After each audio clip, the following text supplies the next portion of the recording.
Welcome back to another episode of the Casey Campbell Podcast. Casey Campbell with you, of course, in our first of KLAA boys basketball team previews. And we now, of course, welcome on the head boys basketball coach at Salem. And, of course, is Ryan Nimmerguth. How's it going?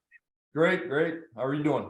Doing well. Of course, it's been a busy week for you, as I know, of course, you may be following if you watch some of our girls basketball previews. Of course, their teams were kind of set last week. This week, I know that you literally set your team as of time of recording last night. So what's heading into Thanksgiving break? You now know who your team is and what you guys are going to look like. Yeah, it's been a busy week. It's been a different week. We're used to starting last week, and with MHSA kind of pushing things back, it's been a different week starting this week. We got 2 days of tryouts in for the varsity, and then was able to get a practice in this morning. So we're rolling. The JV and freshman teams were just finalized this afternoon. So they haven't even had a practice yet, and they already get Thursday off for Thanksgiving, and we'll get our first practice when we get through the holiday here. It's been, like I said, it's been different, but it's also been a little good because you got a couple of days off school, so you got a couple of days to get yourself organized, get your feet on the ground, and get ready for some good practices after getting through tryouts. Okay, so now that, of course, that you kind of know what your team is going to look like, kind of talk about obviously, you know, you've watched in tryouts, and obviously that's a totally different thing than the actual practices. But overall, kind of talk about who's going to be who's returning and who are we going to watch out for? We're returning quite a few seniors. We're returning 6 seniors, and 4 of those guys have lots of playing time last year. 2 of them are guards, Pryor Reynolds and Jack Kroll.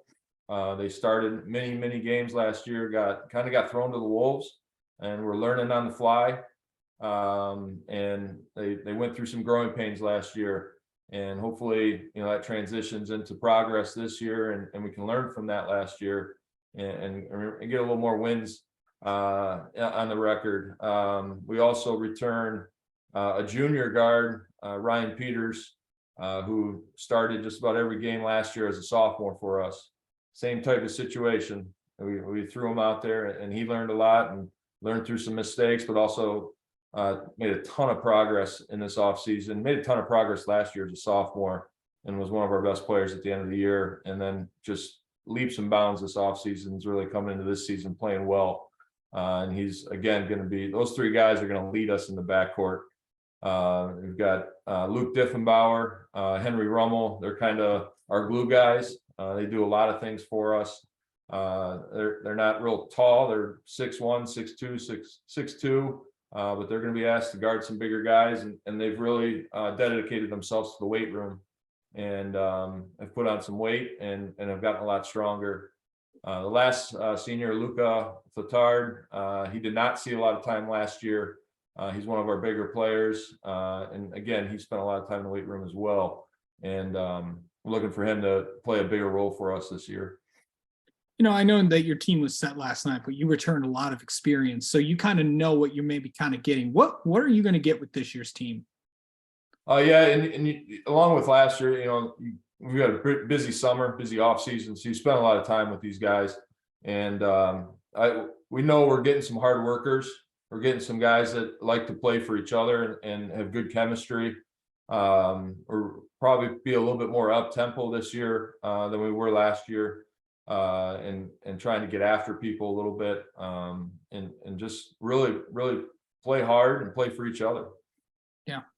So of course, kind of looking in, it does help that you have a lot of experience coming back with seniors, but you also have Ryan, who's really kind of come into his own.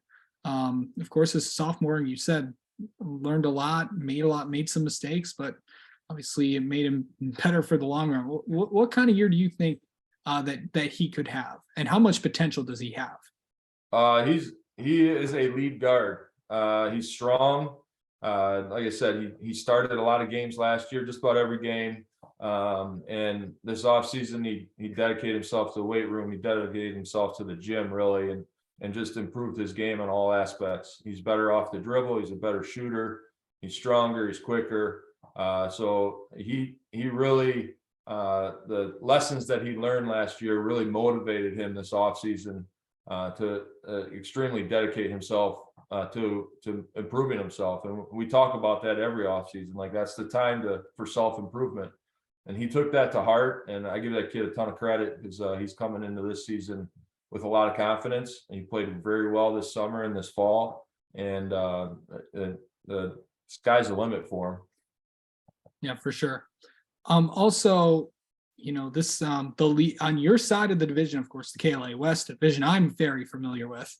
It's going to be it's going to be, as I always say, it's always a battle. It's every night in the KLA. Doesn't matter if it's on the west side or on the east side. The division looks pretty solid again. Oh, the division is loaded as always. We lost a lot of good players in our division, but many schools, we see their JV teams every time we play as well. And man, there's some of those JV teams could have been varsity teams last year that we're competing against. So I know that they've got new and players coming up, along with kids returning.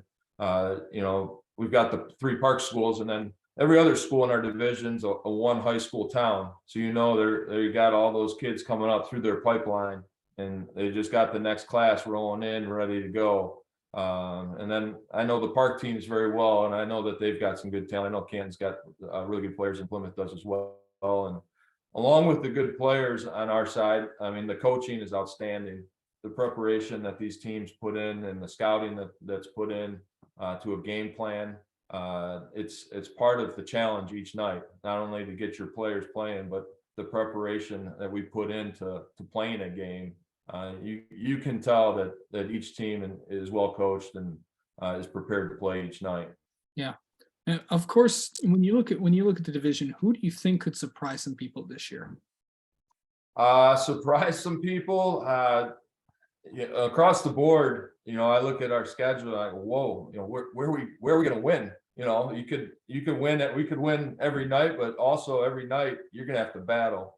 I know Northville had a strong run to finish the season last year with that district championship, and I expect them to be, near the top as well. Canton was right there last year as well. They lost some players, but I know they returned some really strong players as well. So they'll be near the top. The Heartland, the Howells, the Brightons, I'm not as familiar with at this point. I will be before it's time to tip off the ball, but I'm sure they've got some new guys coming in to replace their graduating seniors as well. Yeah, for sure. And of course, looking at your team, of course, there's still of course Bob Brody's still on the staff as well. Obviously, the longtime coach at Salem. What's it like to still have him on there? I know he's not the head coach anymore, but he's still obviously a mentor to you. Of course, you played for him back in the late 90s, 2000s. Overall, how do you think that he's kind of helped you kind of take this kind of role? Now you're in your 3rd year as the head coach. Yeah, he's my coach. I still call him coach. I still learn from him. He's such a great support system. He's great with our kids. He's putting in extra time with them and positive with them. And he spends a lot of time in practice just kind of analyzing, and then every once in a while, boom, he speaks up, and he's got great insight. Same thing in the game. The game will get flowing, and he'll just I see him sitting on the bench, and his wheels are spinning, and it's just a matter of time before he gives a great suggestion or a great adjustment that we need to make, and still provides a ton of insight. Like I said, still learning from him. He still enjoys coaching, and as long as he wants to do that, he's welcome on my bench. Yeah, for sure. And also kind of talk about your first few games. Who were you kind of starting off the season with? We start off December 6th with at Salem, which is going to be a very tough game. It's going to be a tough opener. Coach Merrick at Salem, it's his 2nd year there, so he'll be a little bit more familiar with his players. We've been actually trying to schedule each other. Coach Merrick was the first point guard on the first team I ever coached at Salem. I was a freshman coach, and he was a freshman at that time, and he was my point guard for that year. And then he played 4 years at Salem as well. So he's been coaching for a couple of years, and we've been trying to schedule him, and it finally worked out. So we're going to play Salem, and then we move on. We're at home against Airport, which is a team we've never played before.